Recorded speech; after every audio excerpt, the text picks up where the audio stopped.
এই শোনো, আজকে বিকালে কিন্তু বাবার বাড়িতে যাব, কোনো বাহানা চলবে না। কেমনে যাবো? গাড়িতে তো তেল নাই, তুমি জানো না পেট্রোল অকটেন পাওয়া যাচ্ছে না। তুমি একদম টেনশন নিও না, আমার কাছে 5 লিটার সয়াবিন তেল আছে, ওটা ভরেই আমরা যাব। আরে গাধা, সয়াবিন তেল দিয়ে কি গাড়ি চলে? কেন চলবে না? পেট্রোল আর সয়াবিন দেখতে তো একই রকম। हम इसका पति है, हमको सिर्फ फांसी का सजा चाहिए। আপনি একটা নাবালিকা মেয়ের বিয়ে করছেন, আপনি জানেন এর জন্য আপনার জেল জরিমানা হইতে পারে। দারোগা সাহেব, মেয়ের বয়স 18 বছর, আমি নিজে জন্ম নিবন্ধন দেখছি। জন্ম নিবন্ধন হিসাব করে দেখছি, মেয়ের বয়স 17 বছর 3 মাস। 18 বছর হইলো কি করে? আরে দারোগা সাহেব, 9 মাস আমার শাশুড়ির পেটে ছিল, সেটা গুনবেন না? ভাবি, শুনলাম ট্রেনের ভিতর বসে নাকি আপনার ইজ্জত নষ্ট করছে। আর বললেন না অরুণ ভাই, একা পাইয়া চারজন এসে আমারে ধরছিল, কি করব বলেন? এইটা কোনো কথা বললেন? আপনি চেইন টান দিলেন না কেন? তিনজনের চেন টান দিছিলাম, আরেকজন তো লুঙ্গি পরে আইছিল। এটা কি বলো? এটা কোনোভাবেই সম্ভব না, ও আমার হাজবেন্ড। এই কি হয়েছে? কে ফোন দিছে? দেখো না, আম্মু তোমাকে নিয়ে উল্টাপাল্টা কথা বলতিছে। আম্মু আমার সম্বন্ধে উল্টা পুল্টা কি বলতিছে? তোমাকে ইজ্জত দিয়ে কথা বলতে বলছে, এটা কি সম্ভব বলো?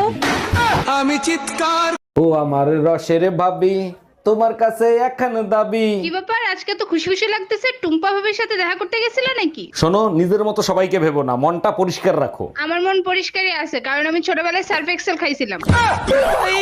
আচ্ছা বেবি, তোমার মিষ্টি কণ্ঠে আমাকে একটা গান শোনাবা? না বেবি, সবার সামনে গান গাইতে আমার লজ্জা করে। শুধু এক লাইন গাও, তাতেই আমার জীবন ধন্য হয়ে যাবে। আচ্ছা ঠিক আছে।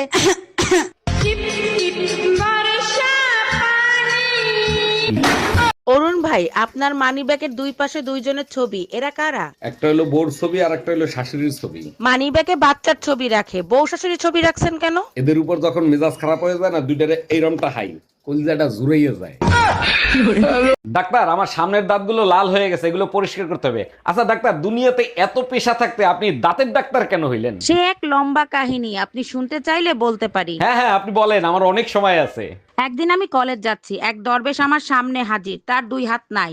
সে আমাকে ডেকে বলে আমার ঝুড়ির ভিতরে দাঁতন আছে, সেইটা দিয়ে আমার দাঁতগুলো একটু পরিষ্কার করে দে। শুনে তো আমার মেজাজ গেল খারাপ হয়ে, বললাম আপনার সাহস তো মন্দ না, আমাকে দিয়ে আপনার নোংরা দাঁত পরিষ্কার করাবেন? এই কথা শুনে দরবেশ বাবা বলল, আমি তোকে অভিশাপ দিলাম, সারা জীবন মানুষের নোংরা দাঁত পরিষ্কার করে খাবি।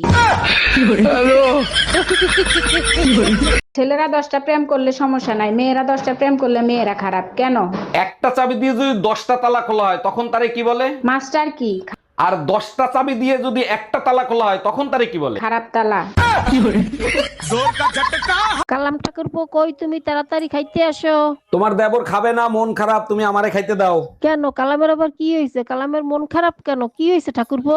তোমার দেবর কাল রাতে গার্লফ্রেন্ড নিয়ে ক্যান্ডেল লাইট ডিনারে গেছিল। গার্লফ্রেন্ড কয় মোমবাতির আলোতে তোমারে দেখা যায় না, লাইট জ্বালাইতে বলো। জানো শিলা, পাশের বাসার ভাবি মনে হয় আমার প্রেমে পড়ে গেছে। তাই নাকি? তা তুমি কি করে বুঝলা যে তোমার প্রেমে পড়ে গেছে? কারণ সে যখনই আমাকে দেখে দেখে মুসকি মুসকি আসে। আরে তার জন্য না, উনার ঘরে একটা বান্দরের ছবি আছে, সেই ছবির সাথে তোমার মিল আছে। আম্মা জান, আমি বিয়ে করে নিয়ে এসেছি, এই যে আপনার বৌমা। এই আম্মারে সালাম করো। আসসালামু আলাইকুম আম্মা জান, আমাদের জন্য দোয়া করবেন। ওয়ালাইকুম আসসালাম, খুব সুন্দর বউ হয়েছে, দোয়া করি সব সময় সুখে শান্তিতে থাকো। আপনি শান্তিতে থাকতে দিলে অবশ্যই দোয়া কবুল হবে।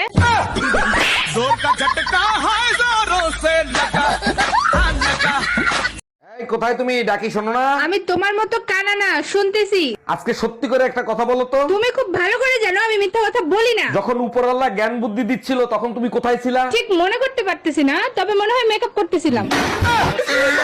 ভাইয়া, সিঙ্গারার ভেতরে আলু দিছেন তো? না আপু, সিঙ্গারের ভিতর সিমেন্ট ঢুকাই রাখছি। কি যে বলেন না ভাইয়া, শুধু মজা করেন। কথাটা শুরু করছে কে? আচ্ছা ঠিক আছে, 4টা সিঙ্গারা দেন। ঠোঙ্গায় দিব না কাগজে দিব? আমি মেমরি কার্ড দিচ্ছি, তার ভিতরে দেন।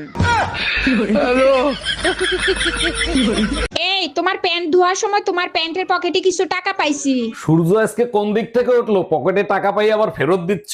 টাকার সাথে একটা লিপস্টিকও পাইছি। জলদি বলো, এই লিপস্টিক কার? আরে আমার কয়দিন ধরে প্যান্টের পকেট থেকে টাকা চুরি হচ্ছিল, তার জন্য একটা লিপস্টিক রেখে দিয়েছি চোর ধরার জন্য। আচ্ছা, তোমার আর কিছু ধোয়ার থাকলে আমারে বইলো। मौत को छू के टक से वापस आ सकता हूँ। আরে ভাবি, কি হয়েছে? ফ্রিজের সাথে যুদ্ধ করতেছেন কেন? ভাই, আপনার পরিচিত কোনো ফ্রিজ মিস্ত্রি জানা আছে? হ্যাঁ আছে, তার আগে বলেন ফ্রিজের কি হয়েছে? ফ্রিজ খুলতেছে না, ভিতরে কুরবানি গোশত রাখছিলাম, মনে হয় ভিতর দিয়ে গরু সিটকানি দিয়ে রাখছে।